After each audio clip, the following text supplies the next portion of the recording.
Hey guys, welcome back to my channel. Thank you for clicking on my video so you can, of course, you can see me, but let's get down to the nitty-gritty. All right, y'all, I just took a moment of silence for me, myself, and you, so we will not take so long to take this LSAT, y'all. So I'm gonna dive in a little bit. Of course, you click on this video because it says, you know, I've been studying for the LSAT 6+ years, and I'm still studying for the LSAT, y'all. And hopefully this is the last year that I actually study for the LSAT. So now we're gonna dive into why it took me so long to study for this LSAT. But let's just, y'all, I'm still studying for this LSAT. But let's dive in. So of course, why it took me so long to study for this LSAT. So one, I always been the one to map out my life. So after high school, I went to college, and after college I was supposed to go to law school. I mapped it all out. I was like, you know what, I know I'm gonna pay for this. I'm gonna get a scholarship. I'm gonna do whatever I need to do to get to this law school.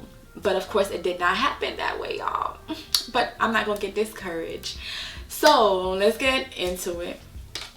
So I got pregnant my last year of college, and because of that, you know, that's a whole life changing, a whole life transformation. So I had to, you know, go out and make some money. You know, I gotta make it away, y'all. I gotta make some coins. So I gotta support a child. So I actually went ahead and went to a different career. Now this career is totally have nothing to do with the legal field. So it's like, it's not even LSAT, it's not even law school, it's not even in the legal field at all. So I will talk a little bit about my career later on, but I just want to make mention that. So now in this career, you know, I had a lot of state exams to take as well. So it's like, okay, you got a baby, you got all this, you got to take this test. Now this test is like 4 tests I got to take plus another test. So it's like 5, 6 tests that I have to take all together. And these tests were not cheap. So they were a lot of money. And not only were they a lot of money, they were hard. And that's when I realized I suffered from anxiety. So that's another thing that's keeping me from passing this LSAT is anxiety, because every time I go in and take this exam, anxiety is killing me. Yes, y'all, it's killing me. So that's, you know, one reason why. And I had to keep retaking these tests. So instead of me focus on law school, instead of me just just taking it down, of course I had to go make some money. So now I'm working this full-time job and supporting a baby.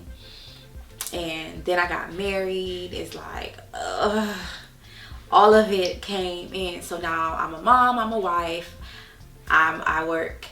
So how am I gonna study, you know? Not only that, I'm spending a lot of money getting resources to pass this test for this career, because, you know, of course I need a job. You know, I need a job. And one thing they don't tell you, you know, back then, I'm thinking, you know, you done undergrad, you're supposed to hit a 6-figure job. You know, you're supposed to hit a job. Yeah, not happening. And I was young too, y'all. When I graduated from college, I was 20 years old. So I'm over here sitting trying to figure it out. Got a baby. So it just wasn't working out. So it is what it is. So another thing is imposter syndrome. So I know, you know, imposter syndrome is like, it's in your head, you know, making you feel like you cannot do it when I know I can. I mean, I went to kindergarten, 1st, 2nd, 3rd grade, all the way to college. You know, like I know I can do it, but something behind is always telling you that you cannot do it. And I always struggle with that. I mean, even doing this YouTube channel, y'all, I'm like, dang, man, can I really do this? Like, can I? But, you know, it's all right. I'm here and we're going to get through this. So another thing, you guys, time. I was not allocating the time that I needed to study. I was doing other things. Of course, like, look at me now, I'm doing YouTube. Like, when I should be studying, you know what I mean? Like, I was doing everything else. And another thing, at one point when I was saving up for my house, so I was working my regular full-time job. Then I want to get another part-time job. And at one point, y'all, I was working my regular full-time job. And then I picked up some other stuff on my regular full-time job. Then I went and got another part-time job. Like, I was just doing all those things thinking that, you know, I need to make some money real quick to go get this house, and not really allocating that expense to get a tutor, to get materials that I need. Now, in between, I was taking courses. So I was taking classes. So I had took a class, Blackstone. I don't know if you guys know what Blackstone, if you're in Florida, Blackstone, they were dope. Like, I was driving like 45 minutes to get to this course, like maybe 3 times a week, 4 times a week to get to this class. They really set out the foundation for me to know what to do. So I'm able to do a little bit better now with my games and my studying because of that. So they set out my foundation. So instead of me literally saying, okay, 2 hours in a day I'm going to study, instead I'm doing everything else. Now, granted, I was, you know, taking that time. I think I took that Blackstone course like 3 times. I'm looking at the binders that I have here. I took that course 3 times to give you new binders. So I would start, then stop, start, then stop. Then I'll keep doing these cycles. So that was another expense, you know, that I was wasting money. And one thing that I realized about myself is when the questions started getting hard, y'all, when them questions started getting hard, man, I just stopped studying. I'm like, man, there's no way I can get through this, because I'm like, why did they make these questions so hard? Why is the game so hard? Why? You know, I'm thinking like it's something quick and easy. It was supposed to be something quick and easy, like I can memorize something and go take the test, because that's the kind of test I'm used to. I mean, you go all your life learning, you know, grasping on something, and go to a test where you know, it's like, dang, man, you telling me I can't read? That's what the LSAT makes you feel like. It makes you feel like you cannot read, and you have to like retrain your brain, retrain yourself to study and grasp the material. And you know, my daughter's growing up, I have other stuff going on, got a husband, got to keep up the household. So of course I did not have the time, or not necessarily didn't have the time. I don't think I was making LSAT a priority for me. So I did take the LSAT one time. Well, twice. I took it twice. The first time I took it, man, let me tell y'all, when I got that score back, I was like, man, you know, I think I got a chance. It was low, but no, it's all right.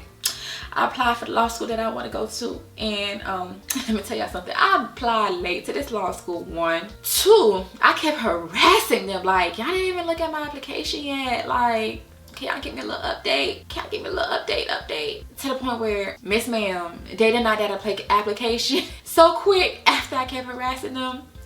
Then I was like, cool, you know, I'm gonna frame that little letter up so I can keep it as a memory. And even still then, I wasn't really motivated to even study, because it's like, oh my gosh, this material is so hard. And I took it a second time recently. Man, I knew I wasn't ready for it, but I got even much of a lower score. I'm not gonna tell y'all my scores yet, but I got a lower score than my first test. And it was just like, sis, maybe I need to rethink. But I know I always wanted to be a lawyer since the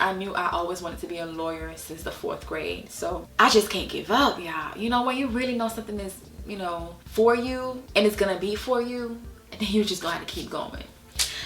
So, you know, apart from my career, and you know, I call it my career now, but this is not my final career. I was taking so long to get to, you know, my place. So of course, so why now? So of course I want to finally accomplish this goal, because I'm tired of putting it on my vision board and not accomplishing it. It's like, I always feel like I hit a dead end. It's like, sis, when we gonna get this through? And I literally have it on my vision board every single year that I'm going to go to law school in the fall of 2021, 2022, 2019. And it's just like, I need to finally accomplish it. I will be fulfilled if the day I pass this test. And you know, another thing is, I was always looking for someone on YouTube who kind of like mimics the same lifestyle I have, who was a wife, a mom, have a career, got a business, or have an aspiring business, and pretty much was having this lifestyle and showcasing their lifestyle on YouTube. And I really couldn't find really a non-traditional law student who kind of like mimics my lifestyle and got the same thing going on. So I decided, you know what, I'm gonna just do this YouTube video. I'm gonna record my life and I'm just gonna document things, because I know there's a lot of us out there who are in, you know, our later age in life wanting to accomplish this goal. And it's just like, it's a goal that never ends. And it's like, it's always in the back of our head because it never ends, because we never haven't accomplished it yet. So I wanted to bring that light and pretty much be that YouTuber that brings you that stuff. So, you know, y'all better like and comment and subscribe so I can get motivated, so I can show you guys, you know, what I'm doing to showcase that. But I do gotta say, shout out to Cameron Monet. Like, she's doing her thing. Like, I love her vlogs, I love her stuff. Only thing is, you know, she doesn't have a child, she wasn't married, it doesn't resonate with me. But she did show me the life of, you know, a law school student, which, you know, it's gonna be me. And that's another thing, I can't just relocate, y'all. Like, my support is where it's at my house. It's, you know, it's in my state. So it's like, I can't relocate. So I only have a couple of choices of law schools that I can go to. So, you know, I gotta get the score that I need to get in there.